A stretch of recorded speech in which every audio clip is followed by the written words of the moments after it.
آدمیت، احترام آدمی، با خبر شو از مقام آدمی.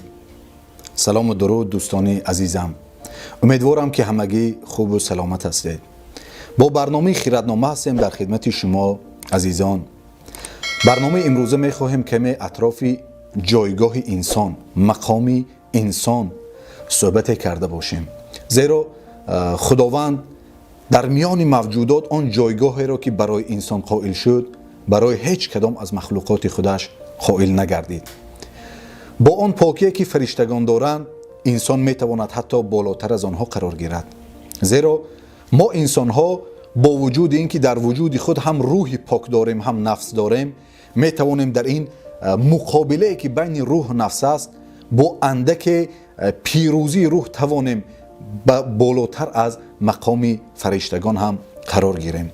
به این خاطر بزرگ میگوید جهان بزرگ است اما انسان کوچک، لیکن انسان میتواند کاری کند و به مرتبه های رسد که این جهان بزرگ در برابر او کوچک باشد. این قدرت در وجود هر کدام من و شما نهفته است، به شرط اینکه ما چطوری که در برنامه‌های قبل گفتیم به وجود خود سر زنیم و از خود آگاهی داشته باشیم. علامه اقبال لاهوری میگویند آنچه در آدم بگنجد عالم است، آنچه در آدم بگنجد عالم است، آنچه در عالم نگنجد آدم است. یعنی آن چیزی که در وجود من و شما گنجایش دارد این عالم است.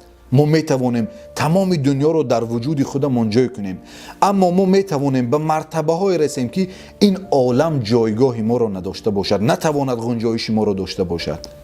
انسان این مقام، انسان این قابلیت را دارد، یا که جای دیگر اقبال میگویند برتر از گردون مقام آدم است، اصل تهذیب احترام آدم است، آدمیت احترام آدمی، با خبر شو از مقام آدمی.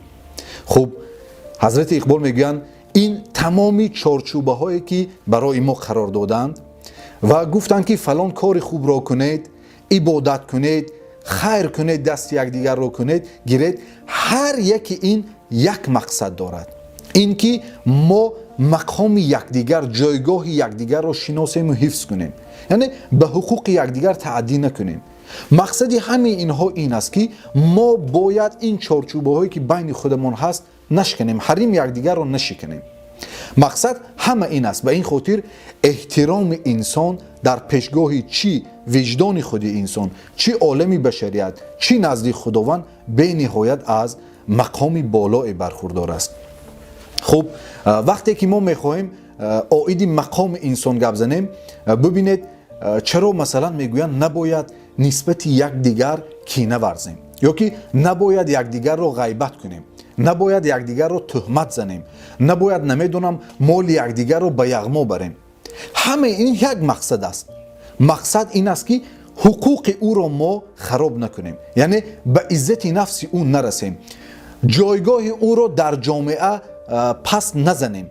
نباید ما برای بالا رفتن خودمان کسی را پس زنیم، زیرا در این دنیا هر کدام انسان مقام منحصر به فرد خودش را دارد. یعنی هیچ کس شما شده نمیتواند و هیچ کسی دیگر جای دوستتان را یا که جای ما را گرفته نمیتواند. هر کدام ما در این زندگی از جایگاه خودمان برخورداریم. به این خاطر هیچ ضرورت ندارد که من برای اینکه جایگاه شما را گیرم باید شما را از جایگاهتان برکنار کنم.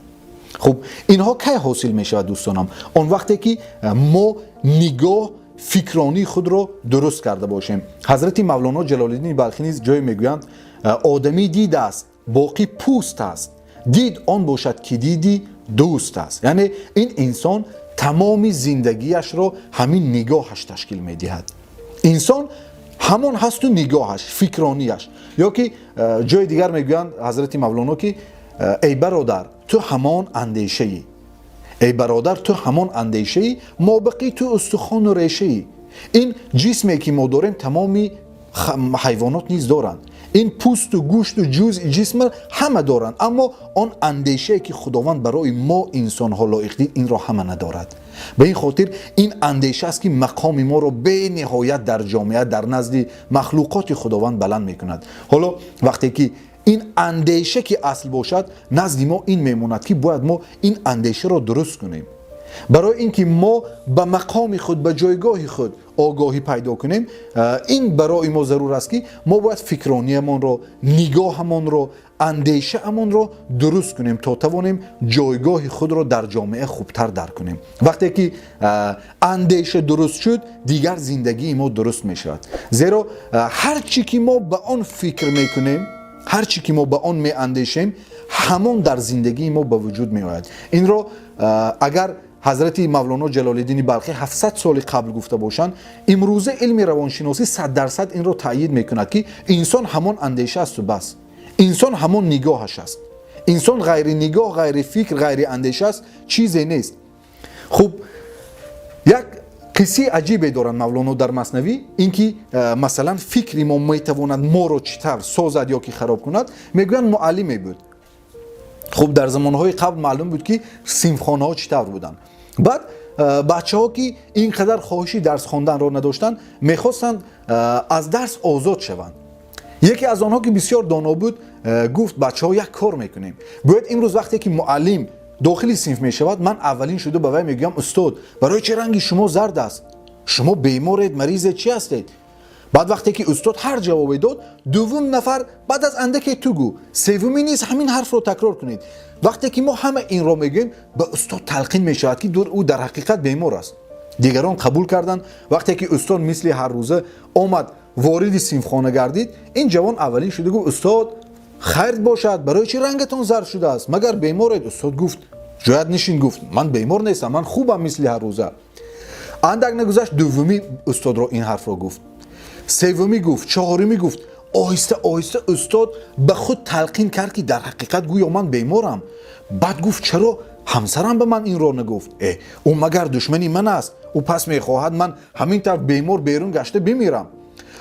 استاد حالش بدتر شد. به بچه ها گفت شما باشید، الان من برمیگردم. آمد خانه، با همسر خود جنگ و دعوا را شروع کرد. گفت تو مگر دشمنی من هستی که به من نگفتی بیمارم؟ من رنگم زرد شده است. زنش هرچی میگفت مرد حالت خوب است، چیزی نیست، اما این مرد میگفت نه من بیمارم، برای من جای پرتو. خوب برای او بستر انداختن. استاد دیگر بیمار شد و خواب رفت. کودکان همه خوشحال به خانه ها برگشتند. وقتی والدین پرسیدن چی خبر است، چرا درس نیستید، گفتن استاد بیمار است. در واقع وقتی پدر مادران اومدن دیدن که استاد مریض شده است. مولانا با این قصه کوتاه میخواهم بگم که انسان رو همین اندیشه اش یا میسازد یا خراب میکند. ما اگر خواهیم خود را خوب سازیم، باید اندیشه های درست را در سر پروریم. یعنی به هر چی ما اندیشیم، همون چی نصیبی ما میگردد. اگر ما همیشه فکرهای خوب، فکرهای نیرو آفرین، فکرهایی که من باید جوانی باشم که به پیش روم، من باید قله‌های بلند را فتح کنم، من باید علم آموزم، خوش اخلاق باشم، من باید در جامعه شخصی نمونوی باشم، همش به این اندیشه ما همین میشویم. اما اگر فقط بهانه آوریم که نه شرایط اقتصادی خوب نیست، نمیدونم، من در مسافرتم، من شرایطی فلانی به من این چی رو برای من نمیرسد، همش اگر ما این بهانه ها رو آوریم، همون چی رو به دست میاریم که میاندیشیم. حالا کافی است ما یک نگاه به تاریخ بزرگانمون نگاه کنیم. کدام از این بزرگان زندگی خوب و راحت داشت؟ مولانا، بیدل، حافظ، سعدی، خیام، فردوسی، رودکی، کدام اینها در زندگی خوب در یک عائله که گویا ثروتمند بود زندگی میکرد؟ نه، همشون در سخت‌ترین شرایط خودشان را شناختن، خود را ساختن و به این مقامات رسیدن که امروز جهان، هر جهان از آنها افتخار میکند، نه فقط ملتی ما. وقتی که میبینیم سینا، مولانا، تمام دنیا به این نابغه ها افتخار میکند. چرا؟ چون اینها خود را ساختن، چون اینها باورشان این بود که میتوانند شوند، نگاهشان، تفکرشان درست بود، به این خاطر به این جایگاه ها رسیدن. پس ما چرا نمیتوانیم؟ چرا امروز ما وارثان مولانا و سینا و خیام نتوانیم سینا و خیام شدن؟ میتوانیم اگر اندیشه امان رو درست کنیم. این در برنامه هر کدامی ما نهفته شده است. کافی است که ما اندکی به آن سر زنیم. خب این بود یکی از دیگر برنامه های خردنامه که عائد مقام و جایگاه انسان اندکی به شما عزیزان گفتیم. تا ثبت ها و برنامه های بعدی دوستانم، به امید اینکه همتون خوب و سالم و پر انرژی باشید. خیر عزیزانم.